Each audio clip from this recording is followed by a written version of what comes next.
বাংলাদেশের রাষ্ট্রপতি নির্বাচন হবে, এডিটর সাহেব ব্যান্ড পার্টি বাজান। পত্রিকায় নিউজ আসছে মির্জা ফখরুল কনফার্ম হয়ে গেছে। কে কইছে? একাধিক স্ট্যান্ডিং কমিটির মেম্বার কনফার্ম করেছে, সেটাও নাকি তারেক রহমান কনফার্ম করেছে। নিউজে করছে বিএনপি আনুষ্ঠানিক বিবৃতি দিছে, দেয় নাই।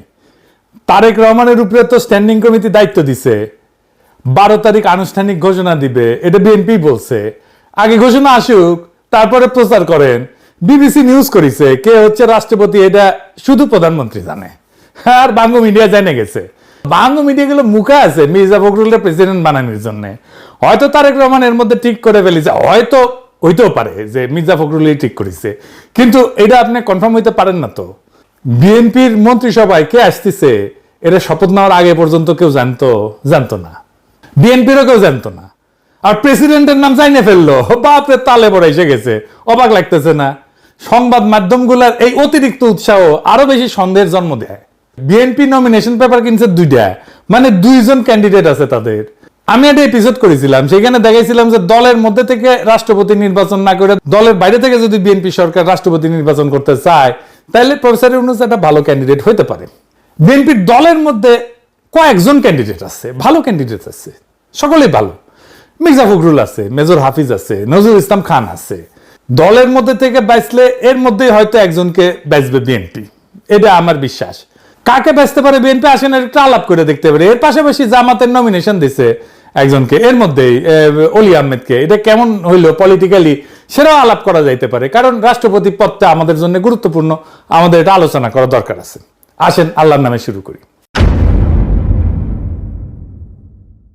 প্রথমে আসি মির্জা ফখরুল ইসলাম প্রসঙ্গে। মির্জা ফখরুল ইসলামের পজিটিভ দিক হইতেছে উনি খালেদা জিয়ার সাথে রাজনীতি করেছেন। তিনি বিএনপির মহাসচিবের দায়িত্ব পালন করছেন দীর্ঘ সময় ধইরা। একজন শিক্ষিত, সুদর্শন, এলিট, ছাত্র ইউনিয়ন করা ব্যাকগ্রাউন্ড, মানে তার লেফট ব্যাকগ্রাউন্ড আছে, মানে বুঝছেন তো। বাংলাদেশের এলিটরা ঠিক যেরকম প্রেসিডেন্ট চায় সেই রকম একজন ব্যক্তি। আসিফ নজরুল তো বলছে মির্জা ফখরুল প্রেসিডেন্ট হইলে সবচেয়ে ভালো হয়। ফোনদের আলো দিল স্টারও তাইলে এটাই চায়, কারণ আসিফ নজরুল যেটা বলে সেটা ফোনদের আলো দিল স্টারের কথা। যাই হোক, মির্জা ফখরুল প্রেসিডেন্ট হয়ে গেলে বেশ কয়েকটা ঝামেলা পোহাইতে হবে বিএনপিরে। কি কি ঝামেলা? প্রথম ঝামেলা, মহাসচিব কি হবে? একজন মহাসচিব তো বের করতে হবে, উনি তো আর মহাসচিব থাকতে পারবে না। পদাধিকার বলে রিজভী ভাইয়ের হওয়ার কথা, কারণ তিনি একমাত্র সিনিয়র যুগ্ম মহাসচিব। রিজভী ভাইকে নমিনেশনই দেয় নাই, ওনার মহাসচিব বানানো খুবই কঠিন সিদ্ধান্ত হবে বিএনপির জন্য। তার উপরে আছে বয়স্ক আর ইয়াংদের একটা দ্বন্দ্ব আছে বিএনপির মধ্যে। ম্যাডাম গ্রুপ আর ভাইয়া গ্রুপের মধ্যে কে হবে, কোন গ্রুপ থেকে মহাসচিব হবে, স্থানীয় সরকার মন্ত্রণালয় কাকে দেওয়া হবে, এটা দলের মহাসচিব পায় সঙ্গত কারণেই। তাই মির্জা ফখরুলকে প্রেসিডেন্ট বানাইলে অনেকগুলো গুরুত্বপূর্ণ প্রশ্নের সলিড অ্যান্সার লাগবে। মহাসচিব বানানো নিয়ে তো মহাগ্যাঞ্জাম লাগবে দলের মধ্যে। দলের একটা স্ট্যাটাস কো আছে না, এটা মারাত্মকভাবে ব্যাহত হবে মির্জা ফখরুল যদি প্রেসিডেন্ট হয়ে যায়। মির্জা ফখরুল এলিটের পছন্দ, কিন্তু গণমানুষের মধ্যে জনপ্রিয় না। আমি এটা ভোট করেছিলাম, দেখেছেন তো আগে, এইটা সাহেব দেখান একটু আগেও দেখেছিলাম। প্রেসিডেন্ট হিসেবে মেজর হাফিজ পাইছেন ৭৫,০০০-এর বেশি ভোট, আর মির্জা ফখরুল পাইছে ৯৫,০০০ ভোট মাত্র। মানে বুঝেছেন তো মির্জা ফখরুল কত অজনপ্রিয় নেতা সাধারণ মানুষের মধ্যে। মির্জা ফখরুল সংগঠনের সাধারণ সম্পাদক থাকার টাইমে সংগঠনে কাজ করেন নাই, লুকায় লুকায় থাকছেন, কোনো সিদ্ধান্ত নেয়নি যখন চূড়ান্ত আন্দোলন হইতেছিল, কর্মীদের সাথে যোগাযোগ রাখতেন না। এটা খুবই সাধারণ অভিযোগ ছিল। শুধু তাই না, শমশের মবিন চৌধুরীর সাথে তারেক রহমানের একটা ফোন কল লিক হয়েছিল প্রায় 12 বছর আগে। তখন বিএনপি মাঠে খিচ্ছে আন্দোলন করিচ্ছে, তখন তারেক রহমান কি বলেছিল মির্জা ফখরুলের নিয়ে শুনেন। এটা হয়তো আজকালকার চ্যানেলম্যানরা জানে না, শুনেন। এটা সাহেব শোনান, এটা আমার কথা না, এটা খোদ তারেক রহমানের কথা। তারেক রহমানের মূল্যায়ন মির্জা ফখরুলের নিয়ে শোনান। সমঝোতা হচ্ছে পদ্মার আড়ালে, হ্যাঁ পদ্মার আড়ালে সমঝোতা হচ্ছে, এবং সমঝোতা হয়ে গেলে আস্তে আস্তে ছাড়া হবে, হঠাৎ কিছু হয়ে যেতে পারে। হ্যাঁ, তো সমঝোতাতে ছাড়া করছে, ওরা ওদের নিজেদের মতো সমঝোতা করছে। মানে আমাদের কারোর সাথে কি কথা বলছে আপনি কি জানেন এরকম কিছু? আমার জানা মতো কারোর সাথে কথা বলছে না। আজকে তো আলমগীর বাইরে গিয়েছে, তারা মার্ডার চার্জ দিয়ে দিয়েছে। না সেটা তো দিতে হবে, কোন ইনভেস্টিগেশন ছাড়া দিলে সেটা। কিন্তু উনি এইভাবে মানে হাইড অ্যান্ড সিক করছে কেন? পলিটিক্যাল লিডার একজন, পলিটিশিয়ান, তাই না? আলমগীর সাহেব, এটা আমরা একটু করে যাবো। ম্যাডাম এখানে যাওয়ার জন্য বসে আছি, তো এটা কি আলাপ আলাপ টক টু বাজার অ্যাবাউট ইট? ওনার ওখানে কথা বলা তো অনেক সমস্যা আছে ফোনে, তো ডিটেল বলা মুশকিল, কিন্তু কথা হচ্ছে যে এরকম হাইড অ্যান্ড সিক করে তো বরঞ্চ এটা রিপারকেশন তো একটু খারাপই হচ্ছে। এটা তো বলা হয়েছে ম্যাডামকে কয়েকবার, কিন্তু বুঝলাম না, এটা তো ম্যাডাম ইনস্ট্রাকশনে বুঝে হচ্ছে, আমি যতটুকু বুঝি আর কি। ঠিক আছে, আমার মনে হয় না এরকম কোন কি বোঝাচ্ছে।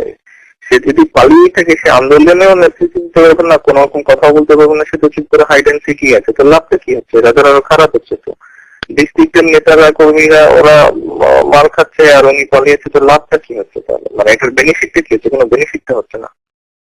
এই প্রশ্নটা অবশ্য অনেকেই করছে এবং আমি ম্যাডামকেও 2-3 বার করেছি। ম্যাডামের একটা কথা হলো যে যদি ওরা ধরা পড়ে যায়, এদেরকে ধরে ফেলে, তাহলে কাজ করবে কে মাঠে? তাহলে কাকে দিয়ে আমি কাজ করাবো? অনেকে খুব একটা কাজ করছে, অনেকে খুব একটা কাজ করতে পারছে, কোন ইনস্ট্রাকশন দিচ্ছে, কোন ডিস্ট্রিক্টেই তো কথা বলছে না, কিছু হচ্ছে না, কোন কারো খোঁজ খবরও হচ্ছে না। তো হচ্ছে কি, ডিফিকাল্ট টু ফাইন্ড হিম, মানে no one is able to talk to হিম।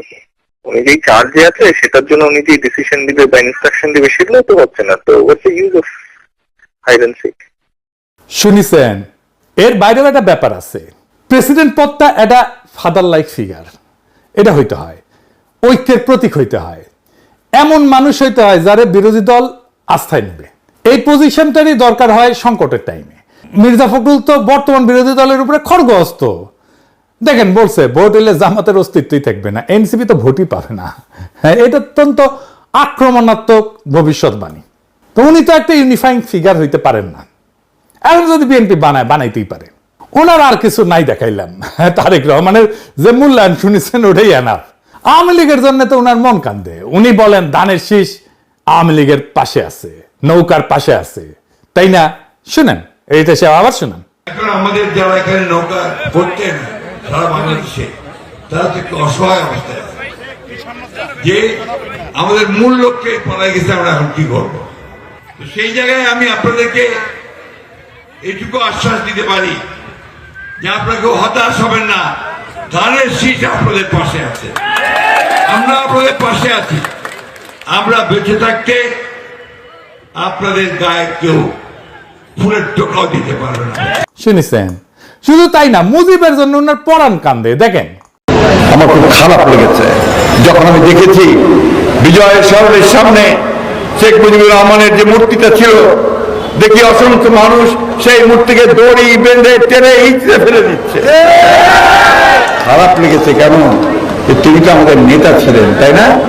স্বাধীনতা যুদ্ধের সময় তো তার বিরাট ভূমিকা ছিল। এই লোকটাকে এই হাসিনা কত ছোট করে ফেললো যে আজকে তারও মূর্তির আগে ফেলছে। তার জন্য সম্পূর্ণভাবে হাসিনা দায়ী। শুনেছেন? খুব বেটার এসছেন উনি। হাসিনার জন্য সেরদিন বডিগার্ডের সমস্যা হইতেছে, তাই উনি দুঃখ একেবারে পরাণ পাগল পাড়া হয়ে গেছে। ওরে আমার দুঃখ রে, ওরে আমার মনে বড় দুঃখ রে, দুঃখ আমার মনে রে। যাই হোক, বিএনপি আর এক ক্যান্ডিডেট হতে পারে মেজর হাফিজ। উনি বর্তমানে রাষ্ট্রপতির দায়িত্ব আছেন, জিয়ার সাথে সেনাবাহিনীতে ছিলেন। মেজর হাফিজ পাকিস্তান আর্মিতে কমিশন পান, কাকুলে উনার ট্রেনিং হয় এবং উনার ট্রেনার ছিলেন স্বয়ং জিয়াউর রহমান। 1971 যুদ্ধ করেন বাংলাদেশের স্বাধীনতার জন্য, পরে সেনাবাহিনীতে যোগ দেন। তিনি জিয়াউর রহমানের পিএসও ছিলেন, মানে বুঝেন কতখানি সম্পর্ক। মেজর হাফিজের ভাষ্য মতে জিয়াউর রহমান 1974 ওনার বার্ষিক গোপনীয় প্রতিবেদনে, যেটাকে এসিআর বলে, সেইখানে মেজর হাফিজকে সেনাবাহিনীর সর্বোচ্চ দায়িত্ব পালনের উপযোগী করে গড়ে তোলার কথা লিখেছিলেন। ওনারা প্রেসিডেন্ট করলে শুধু একজনকে স্পিকার নিয়োগ দিতে হবে, তাই তো? ইন্টারনাল যে স্ট্যাটাস কো, এটা নষ্ট হবে না। বিএনপি খন্দকার মোশাররফ হোসেন স্পিকার হইতে পারেন। ওনার সভাপতিত্বে এই সংসদ যাত্রা শুরু করেছিল, তো জানেন তো, যেটা বলে স্ট্যাটাস কো, এটা তাহলে নষ্ট হয় না। মেজর হাফিজ সাধারণ মানুষের মধ্যে জনপ্রিয়, তার স্পিকারকালীন সময় তার ইমেজ আরো বাড়িয়েছে। দেখেন, প্রেসিডেন্ট হিসেবে তার বক্তব্য শুনুন। কোন জাতি এত সাহসী?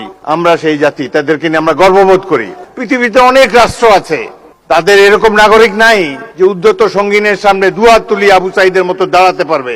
শুনেছেন? এবার শুনেন মুজিব সম্পর্কে তার মূল্যায়ন শুনেন। প্রথম প্রধানমন্ত্রী তাজউদ্দিন সাহেব, আওয়ামী লীগের সাধারণ সম্পাদক, তিনি শেখ মুজিবুর রহমানের কাছে গিয়েছেন, গিয়ে বলেছেন যে পাকিস্তানিরা আক্রমণ করতে যাচ্ছে, দেশের মানুষ স্বাধীনতা চায়, এখনো সময় আছে, আপনি স্বাধীনতা ঘোষণা করুন। শেখ মুজিবুর রহমান সাহেব বললেন যে না, আমি বিচ্ছিন্নতাবাদী হতে পারি না, পাকিস্তান বাংলাতে আমার কোনো অবদান থাকুক এটি আমি চাই না। সুতরাং স্বাধীনতা ঘোষণা আমি দেব না। স্বাধীনতা ঘোষণা দেননি, পাকিস্তানের এক ক্র্যাকডাউন চালালো, লক্ষ লক্ষ মানুষ ঘর বাড়ি ছেড়ে উদ্ভ্রান্ত হয়ে পালিয়ে যাচ্ছে, গ্রাম থেকে গ্রামান্তরে পালিয়ে বেড়াচ্ছে। পাক বাহিনী মেশিন গান, মর্টার, কামান দিয়ে নিরীহ মানুষ গুলি করে হত্যা করছে। এই সময় যে কোনো জাতি অবদমিত হয়ে যেত, চুপচাপ হয়ে আত্মসমর্পণ করত।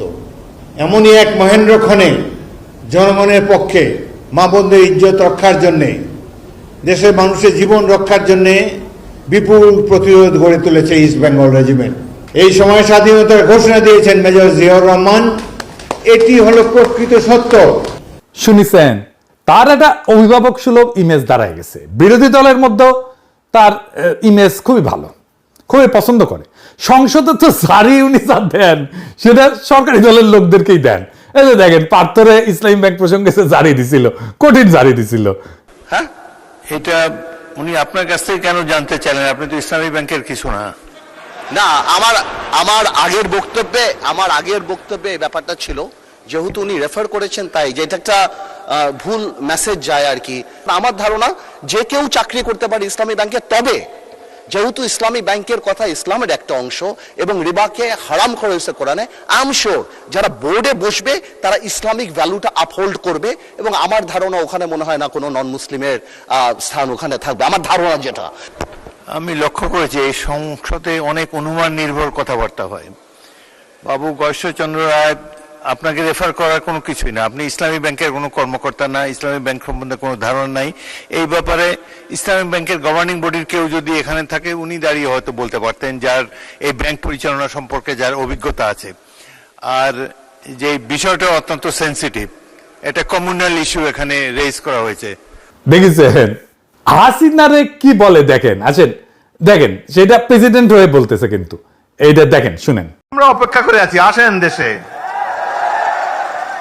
দেশে আছেন, দেখা হবে ইনশাল্লাহ রাজপথে। 27 বছর বয়সে মুক্তিযুদ্ধ করেছি, এখন 82 বছর বয়সে আরেকটা করব বাংলাদেশের জন্য। বাংলাদেশের জনগণের শাসন, গণতন্ত্র চিরস্থায়ী করে যাব আমরা। দেখেছেন ভারত হাসিনারে আশ্রয় দিছে, এটা নিয়ে উনি কি বলছেন শুনেন। ভারতকে ধন্যবাদ যে তারা শেখ হাসিনাকে আশ্রয় দিয়েছে। শেখ হাসিনা এবং আওয়ামী লীগেরা যে এত বড় ভারতের দালাল, দেশের শত্রু, আশ্রয় না দিলে তো আমরা বুঝতে পারতাম না। সুতরাং এই আওয়ামী লীগের ফেরত আসার কোনো সম্ভাবনা আমি দেখি না। আগামী 20 বছরে তারা দেশে আসবে, নির্বাচন করে আবার রাষ্ট্র ক্ষমতায় যাবে, এটি কোনো রকমই সম্ভব না। আবার প্রতিবেশী রাষ্ট্র পেশি শক্তি ধরে তাদের বসিয়ে দিবে, কিংবা কোনো একটা সামরিক বাহিনী তাদেরকে বসিয়ে দিবে, এটাও সম্ভব না। আমাদের আস্থা রাখতে হবে জনগণের শক্তির উপরে। আমরা অনেক ভাগ্যবান, 71-এ বীর শ্রেষ্ঠদেরকে দেখেছি, আর 2024 সালে আবু সাইদকে দেখেছি। শুনছেন, ভারতের কিছু কিছু পলিটিশিয়ান এই কইছে বাংলাদেশকে দখল করে নেব। মিডিয়া তো একেবারে যে ময়ূক টয়ুক আছে না, রিপাবলিক টিভি ইত্যাদি, কি না ওগুলো কয়। তখন উনি কি বলছিলেন এই যে বাংলাদেশ দখল করে নেওয়া প্রসঙ্গে, শুনেন। ভারত কেন, আমেরিকা এসে কোনোদিন বাংলাদেশ দখল করতে পারবে না। Come and try. অত্যন্ত দুঃখ লাগে, আমার দেশে পতাকা পড়ানোর তুমি কে? What have you done? শুনেছেন 1971-এ ভারত সাহায্য করেছে, অনেকে তো কাইট হয়ে পড়ে যায় যারা মুক্তিযুদ্ধ করে, কিন্তু উনি একজন খেতাবপ্রাপ্ত মুক্তিযোদ্ধা হওয়া সত্ত্বেও উনি কি বলছেন দেখেন ভারত প্রসঙ্গে। ভারতীয় সরকার আমাদের বন্ধু ছিল 71 সালে, কিন্তু স্বাধীনতার পর থেকেই আমরা লক্ষ্য করেছি তারা 71-এ তারা আমাদের জন্য যে সাহায্য সহযোগিতা করেছে সেটি উদ্ধার করার জন্য অতি ব্যস্ত। বাংলাদেশের প্রত্যেকটি ক্ষেত্রে তারা হস্তক্ষেপ করেছে। রামপাল বিদ্যুৎ কেন্দ্র থেকে শুরু করে দেশের ভিতর দিয়ে ট্রানজিট এবং অন্যান্য প্রত্যেকটি প্রকল্পে বাংলাদেশের নতজানু সরকার, আওয়ামী লীগের সরকার, শেখ হাসিনার সরকার বাংলাদেশের মানুষের স্বার্থ জলাঞ্জলি দিয়ে তারা এই দেশকে ভারতের একটি কলোনি বানিয়ে দিয়েছিল। দেশের জনগণকে বাধ্য হয়ে দীর্ঘদিন সংগ্রাম করে এই মাফিয়া সরকারকে অপসারিত করা হচ্ছে। শুনেছেন মমতা ব্যানার্জি এটা খুব মারাত্মক বাজে কথা বলছিল, আমরা কিছু বলি নাই উনারে, যাই হোক, কিন্তু উনি ছাড়েন নাই। বাংলাদেশের সংখ্যালঘুদের উদ্ধারের জন্য মমতা একটা উক্তি করছিল, সেটার বিরুদ্ধে কি বলছিলেন উনি, এটা শুনেন। মমতা ব্যানার্জিকে ভালোই মনে করতাম, সৎ, ভালো মহিলা, সাদাসিধা চাল চলন। তিনি চৌচন্ত বলেছেন শান্তিরক্ষী বাহিনীকে আমন্ত্রণ জানাতে চান বাংলাদেশের সংখ্যালঘুদের রক্ষা করার জন্য। কত বড় মিথ্যাচার! আমরা প্রত্যেকটি বাংলাদেশি নাগরিককে সামরিক ট্রেনিং দিয়ে প্রস্তুত করব যুদ্ধের জন্য। শুনিছেন? তারপরে ধরেন আমাদের পানির ন্যায্য হিসাব ভারতের প্রসঙ্গে কি একটা স্পষ্ট পলিটিক্যাল স্ট্যান্ড উনি নিছিলেন, শোনেন। 54টা নদী ভারতের মধ্যে দিয়ে প্রবাহিত হয়ে বাংলাদেশে প্রবেশ করেছে। প্রত্যেকটি নদীতে অন্যায়ভাবে ভারত সেখানে বাঁধ নির্মাণ করেছে, যে বাঁধ নির্মাণের ফলে আমাদের কৃষক ন্যায্য পানি পাচ্ছে না। আমি পানি সম্পদ মন্ত্রী হিসাবে সবসময় বাংলাদেশের মানুষের ন্যায্য দাবি বলিষ্ঠভাবে তুলে ধরেছি। তাদেরকে বলেছি, আপনারা পরিবেশের ক্ষতি করছেন, বাংলাদেশের কৃষকদের ক্ষতি করছেন, সুতরাং অবিলম্বে প্রত্যেকটা নদীতে আমরা প্রত্যেকটা অভিন্ন নদীর পানি ভাগাভাগির জন্য আমি উদ্যোগ গ্রহণ করেছিলাম। তিস্তা নদীর পানি ভাগাভাগির জন্য আমরা একটা সিদ্ধান্ত উপনীত হয়েছিলাম। শুনেছেন? মানে আমি উনার যত ক্লিপ দেখতেছি, আমি দেখতেছি উনি খালি পজিটিভ কথা, পজিটিভ আমাদের কথাই বলতেছেন। মনে হচ্ছে আমাদের মাউথপিস হিসেবে উনি কথা বলতেছেন। ওনার দুইটা নেগেটিভ পয়েন্ট আছে, একটা খালেদ মোশাররফের সাথে উনি কু করতে যাওয়া, আর 1/11 টাইমে বিএনপি ভাঙতে যাওয়া। তো উনি ওনার ইমেজ যে লেভেলে পুনরুদ্ধার করছেন সেটা অবিশ্বাস্য। আমার মতে উনি একটা ইউনিফাইং ক্যারেক্টার হইতে পারেন। আমার ব্যক্তিগতভাবে ডিপ রেসপেক্ট আছে এই লোকটার প্রতি, আমি এটা লুকায়ও না। উনি প্রেসিডেন্ট হইলে আমি খুশি হব ব্যক্তিগতভাবে, কারণ উনি একজন প্রেসিডেন্ট ম্যাটেরিয়াল বাংলাদেশের জন্য। এইবার আসেন জামাতের রাষ্ট্রপতি ক্যান্ডিডেট প্রসঙ্গে একটা আলাপ করি। আমরা তো সবাই জানি যে জামাতের প্রার্থী জিতবে না। তো এই মনোনয়নটা একটা প্রতীকী মনোনয়ন, যে আমরা কেমন ধরনের লোককে রাষ্ট্রপতি পদে চাইতেছি, কেমন ধরনের লোককে রাষ্ট্রপতি পদে মনোনয়ন দিলাম। তাহলে এমন একজনকে দেওয়া দরকার যে জামাত এনসিপির ইমেজ বাড়াবে, তাই না? কিন্তু দিল কাকে? অলি আহমেদকে। আসেন অলি আহমেদের একটা বক্তৃতা দেখি চট্টগ্রামে। রাজাকার এবং স্বৈরাচার বেগম খালেদা জিয়া মাত্র 1/3 জনগণের প্রতিনিধিত্ব করে। সুতরাং 2/3 প্রতিনিধিত্বকে বাদ দিয়ে আপনারা কখনোই আজউদ্দিনের নেতৃত্বে কাজ করতে পারেন না। আর বিএনপিতে চলে গেলে 0 হয়। আরে বেগম জিয়া দেখে যাও চট্টগ্রামের মানুষ আজকে কি করে। দেখেছেন? এটা 1/11 সময় বক্তৃতা। 2006 সালে খালেদা জিয়ার তারেক রহমানকে উদ্দেশ্য করে বলছিলেন, মা ভালো হইলে ছেলে খারাপ হয় কিভাবে, দুইটাই বদমাইশ। চিন্তা করেছেন? মুখের লাগাম নাই তো তার। এমন একটা মানুষকে, আজ ধ টাইপের মানুষকে প্রেসিডেন্ট ক্যান্ডিডেট করছে জামাত এনসিপি। সে নাকি প্রথম চট্টগ্রামে বিদ্রোহ করেছিল, সেটাও সে কয়। মুক্তিযুদ্ধের সময় ক্যাপ্টেন অলি আহমদ হিসাবে সর্বপ্রথম পাকিস্তানের বিরুদ্ধে বিদ্রোহ করেছিলাম। চট্টগ্রাম সেনানিবাসে গোলাগুলি শুরু হয়েছে, 8ম বেঙ্গল সেনাদেরকে নিয়ে আমি বিদ্রোহ করি। মুক্তিযোদ্ধা তাই 7 খুন মাপ।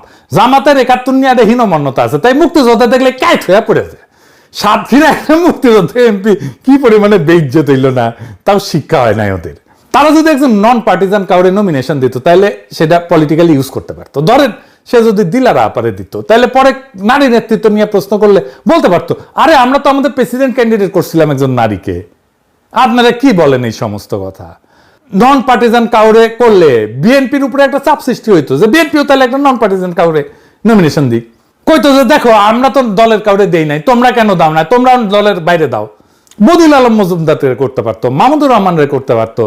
কেউ রাজি না হইলেও লাভ হইতো, তখন করুণ মুখ করে মিডিয়ারে কইতো, আমরা তো বলছিলাম, প্রস্তাব করছিলাম, আমাদের প্রস্তাব না বুঝছেন, ওনারা কেউ গ্রহণ করলো না। এতো মানুষের সমবেদনা পাইতো। মানুষ বঞ্চিত পরাজিত মানুষকে ভালোবাসে, বিজয়ীকে ভয় করে প্রকাশ্যে, কিন্তু ভালোবাসে পরাজিতকে, বঞ্চিতকে। আমি মাইরা ফাটায় ফেলছি, আমি মাইরা ফাটায় ফেলছি, এটা যদি কেউ বলে দিকটা ভয় পাবে, পিঠ চাপড়ায় দেবে, কিন্তু কেউ তারা ভালোবাসবে না। আর দেখেন আমাদেরকে মারছে, আমার কিন্তু কোনো দোষ নাই, আমি কিচ্ছু করি নাই, এই কথা যে বলবে, তার প্রতি মানুষের সিম্প্যাথি আসবে, সমবেদনা আসবে। এটাই হিউম্যান নেচার, এটাই মানুষের চরিত্র, ক্যারেক্টার। এই জন্য ট্র্যাজিক নায়কেরা মানুষের এত প্রিয় হয়, কারণ সে তো নিজে পদে পদে পরাজিত হয়। দুনিয়ার বেশিরভাগ মানুষের জীবন তো পরাজিতর জীবন, বিজয়ীর জীবন না। তাহলে কি পাইলে এই নমিনেশনে জামাত এনসিপি?